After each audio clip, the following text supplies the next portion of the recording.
Makakatulong para sa isinasagawang investigasyon kaugnay ng anomalya sa flood control projects ang Southeast Asian Ombudsman Forum o Sea of Full Members Meeting kung saan ang Pilipinas ang tumatayong chair. Dito ay binahagi ni Ombudsman Jesus Crispin Remulla sa mga member countries ang kinakarap ng Pilipinas na korupsyon pagdating sa issue ng flood control projects. Ayon kay Remulla, ngayong 2026 umabot na sa 200 at siyam na mga reklamo ang kasalukuyang nasa fact-finding investigation kaugnay ng flood control projects. May mga kaso na anya na umusan sa formal proceedings habang 4 ang naisampa sa korte. Kabilang na dito ang kaso ni Senator Jinggoy Estrada, dating Senador Bong Revilla at mag-asawang Sara at Curly Discaya. Habang taong 2025 naman nang maisampa ang kaso laban kay dating Ako Bicol Representative Saldico. Noong nakarang taon, 124 na mga reklamo ang sumailaling sa fact-finding investigation habang nasa 36 ang nagpatuloy sa preliminary investigation o administrative adjudication.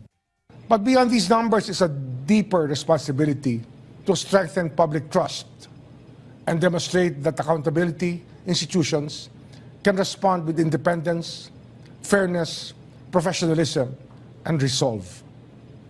This moment reminds us of why regional platforms such as CEOF would matter.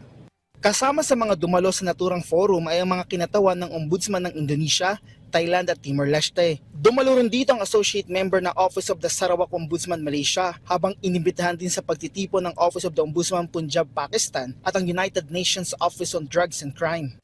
What is so important because we have different techniques in investigation. Like the Philippines has its own way of investigating, Thailand has its own way, Indonesia. So it's a matter of sharing techniques on how to properly conduct an investigation, how to gather data, and strengthen cases. Kabilang na rin dito ang pagkakaroon ng intelligence gathering sa pagitan ng mga miyembro. Hindi naman nakadalo si Remulla sa naturang forum dahil nasa US ito para sa 7th Global Conference on Sustainable Development Goal 16 sa UN headquarters sa New York. Matapos na maimbitahan ng United Nations Department of Economic and Social Affairs, International Development Law Organization at ng Permanent Mission of Italy to the UN. Matapos ito, magtutungo naman si Remulla sa Washington DC para makipagkita sa mga counterparts at partners nito para sa pagpapalakas ng international cooperation, institutional development at paglaban sa korupsyon.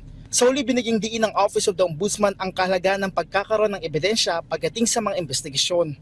Paliwanag ng Office of the Ombudsman, makakatulong ang pagkakaroon ng matatag na ugnayan para sa mas mabilis na kooperasyon ng mga kasaping bansa gaya na lang kung kakailanganin ng tulong o ebidensya pagdating sa issue ng flood control projects. Rod Labusad, para sa Bayan.